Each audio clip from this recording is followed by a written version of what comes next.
Assalamualaikum warahmatullahi wabarakatuh. Perkenalkan, nama saya Muhammad Rizky Andi dari mahasiswa Fakultas Ilmu Keolahragaan Universitas Negeri Makassar dengan nomor induk mahasiswa 193104022 dari Prodi Pendidikan Jasmani Kesehatan dan Rekreasi kelas A angkatan 2019. Ya baiklah, pada video kali ini saya akan menjelaskan tentang materi perilaku dari mata kuliah Psikologi, Penjas, dan Olahraga. Latar belakang dari pembuatan video ini yaitu sebagai pemenuhan tugas dari mata kuliah saya ini. Ya, untuk itu tanpa basa-basi kita masuki materi. Yang pertama, definisi perilaku.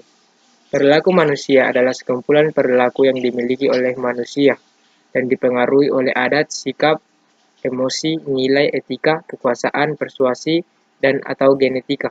Sedangkan perilaku itu sendiri adalah tindakan atau aktivitas dari manusia itu sendiri yang mempunyai bentangan yang sangat luas, antara lain berjalan, berbicara, menangis, tertawa, bekerja, kuliah, menulis, membaca, dan sebagainya.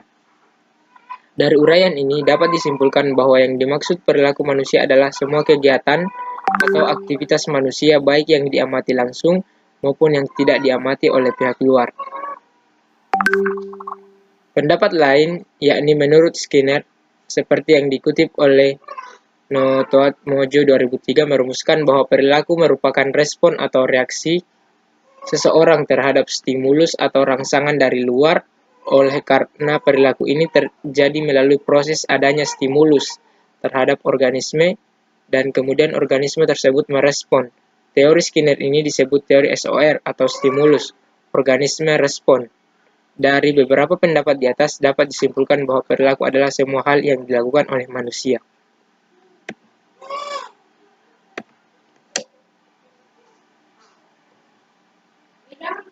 Alasan manusia berperilaku berbeda. A. Manusia berbeda perilaku karena kemampuannya tidak sama. Prinsip ini penting untuk dapat memahami mengapa seseorang berbuat dan berperilaku berbeda dengan lainnya. Perbedaan kemampuan ini ada yang beranggapan karena perbedaan menyerap informasi dari suatu gejala atau fenomena, ada pula yang menganggap karena hasil didikan dan pengalaman. B. Manusia mempunyai kebutuhan yang berbeda. Ahli ilmu perilaku umumnya berpendapat bahwa manusia itu berperilaku karena didorong oleh serangkaian kebutuhan.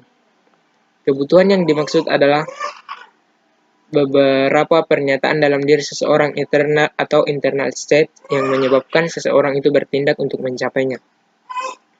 C. Seseorang memahami lingkungannya dalam hubungan dengan pengalaman masa lalu dengan kebutuhannya. Model ekspektasi, seperti halnya banyak lampiran yang dipergunakan untuk memahami perilaku, menduga bahwa orang yang berperilaku itu menurut persepsinya terhadap dunia yang dihadapi. Memahami lingkungan adalah suatu proses yang aktual, di mana seseorang mencoba membuat lingkungannya itu mempunyai arti baginya. Proses yang aktif itu melibatkan seseorang individu mengakui apa yang dilihatnya dengan pengalaman masa lalu, dan mengevaluasi apa yang dialami itu dalam kaitannya dengan kebutuhan dan nilai-nilainya. Lingkungan akan lebih banyak memberikan kepada manusia sebagai objek dan peristiwa dibandingkan dengan kemampuan manusia itu sendiri untuk memahami objek dan peristiwa tersebut. D. Seseorang mempunyai reaksi-reaksi senang dan tidak senang. Orang yang bertindak netral dengan sesuatu hal yang diketahui dan dialami, untuk itu mereka mengevaluasi sesuatu yang dialami dengan cara senang atau tidak senang. Perasaan senang ini akan menjadikan seseorang untuk berbuat berbeda dengan orang lain dalam menggapai suatu hal. Orang merasa puas atau tidak puas. Kepuasan atau tidak ini berhubungan dengan perbedaan antara harapan dan kenyataan, dengan membandingkan apa yang diperoleh dalam situasi tertentu dengan apa yang diterima oleh orang lain dalam situasi yang sama. Hasil perbandingan ini kadangkala kurang informasi mengenai bahan masukan atau input, dan hasil yang dicapai oleh orang lain tersebut kurang. Tepatnya, proses perbandingan tersebut bisa dikatakan orang tersebut telah salah persepsi. Perilaku seseorang ditentukan oleh banyak faktor. Ada kalanya perilaku seseorang dipengaruhi oleh kemampuannya. ada pula kebutuhannya, dan ada juga yang dipengaruhi oleh pengharapan dan lingkungannya. Lembaga pendidikan bisa mempengaruhi perilaku seseorang dengan merubah satu atau beberapa faktor penentu dari perilaku individu. Kesemuanya terbuka untuk dipengaruhi. Kebutuhan dan kemampuan tertentu umumnya sulit dipengaruhi karena mereka sering dibatasi oleh sifat psikologis seseorang dari latar belakang dan pengalamannya. Ada beberapa faktor lain dan penentu perilaku, yaitu sifat, yaitu sistem saraf jiwa atau neuropsikis yang umum dan terarah pada individu sehingga memiliki kemampuan untuk memulai dan mengarahkan bentuk-bentuk yang konsisten dari perilaku ekspresif yang tersusun dari sejumlah kebiasaan. B. Sikap, yaitu kecenderungan berperilaku yang selalu dikaitkan dengan suatu objek. C. Minat, yaitu kecenderungan individu untuk memilih suatu kegiatan tertentu di antara sejumlah kegiatan yang ada. Pengaruh langsung dari lingkungan tempat latihan akan memberi pengaruh dalam perubahan perilaku seseorang. Perilaku manusia tidak dapat lepas dari keadaan individu itu sendiri dan lingkungan di mana individu itu berada. Menurut Walgito tahun 2002. Dalam hal ini ada beberapa teori tentang perilaku.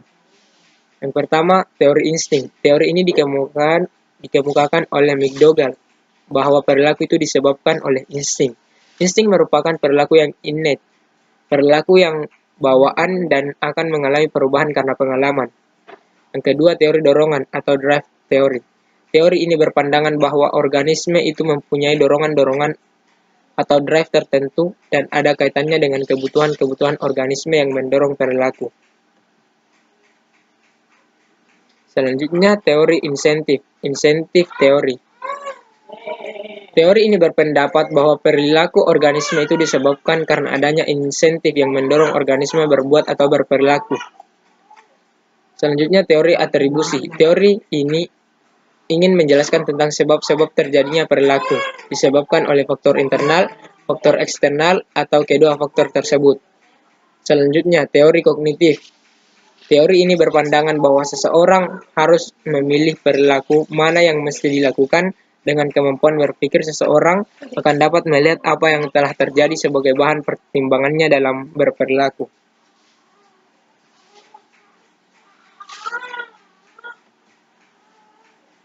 Selanjutnya, definisi disiplin.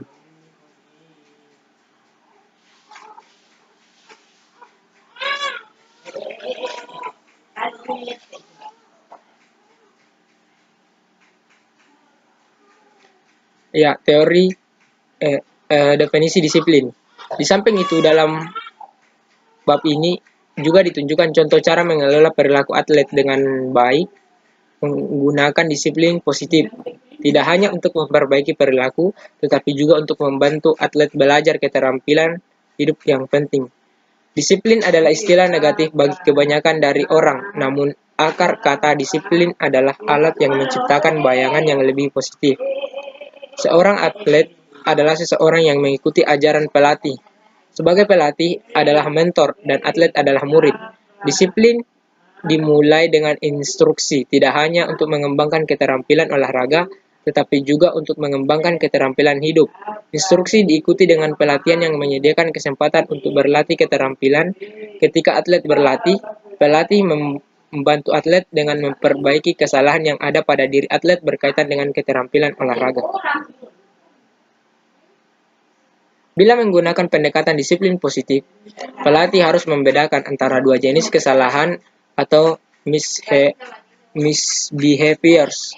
Pertama adalah ketika atlet mencoba untuk melakukan keterampilan atau perilaku, tetapi tidak bisa karena atlet tidak tahu bagaimana cara atau belum menguasainya. Kedua adalah ketika atlet sengaja bertingkah. Atlet telah diperintahkan dan memiliki keterampilan atau perilaku untuk merespon dengan tepat, tetapi dengan sengaja memilih untuk tidak. Maka pelatih perlu mengambil tindakan cepat untuk memperbaiki perilakunya. Kuncinya di sini adalah mengetahui ketika atlet Anda membutuhkan pengajaran dan ketika membutuhkan koreksi. Disiplin positif ini adalah sikap terhadap pembinaan atlet yang konstruktif, bukan destruktif. Ini membantu pelatih memberikan cukup bimbingan untuk mengarahkan pertumbuhan atlet. Sebagai pelatih, Pelatih bertanggung jawab untuk memberikan arahan dan menetapkan batas pada pemain disiplin diri untuk meningkatkan pemain harga diri. Beberapa contoh perilaku atlet. Yang pertama, sebelum hari pertandingan atau sebelum hari perlombaan. 1. Kumpulkan data mengenai kekuatan dan kelemahan lawan. Jika memungkinkan, putarlah rekaman pertandingannya maupun lawan tandingnya. Kemudian susun strategi untuk menghadapinya. Untuk pemain beregu, diskusikan strategi tersebut dengan pasangannya. Kedua, pantau kemajuan atlet tersebut, baik itu fisik maupun mentalnya, dengan memperhatikan bagaimana tingkat konsentrasinya, bagaimana iramanya, timingnya, powernya, dan kelancaran menjalankan keterampilannya, serta sikapnya terhadap latihan secara umum.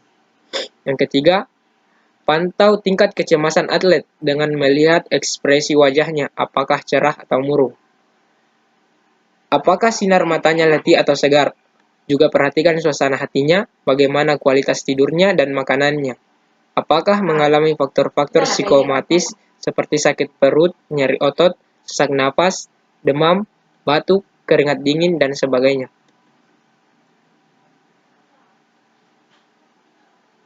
Selanjutnya pada saat hari pertandingan atau pada saat hari perlombaan. Yang pertama, bangun tidur pada saat yang tepat. Malamnya harus tidur cukup dan tidak berlebihan. Kemudian lakukan aktivitas rutin kebiasaan sehari-hari, seperti salat, berdoa, stretching, sarapan, latihan relaksasi, dan visualisasi. Memeriksa kembali perlengkapan pertandingan atau perlombaan termasuk cadangannya.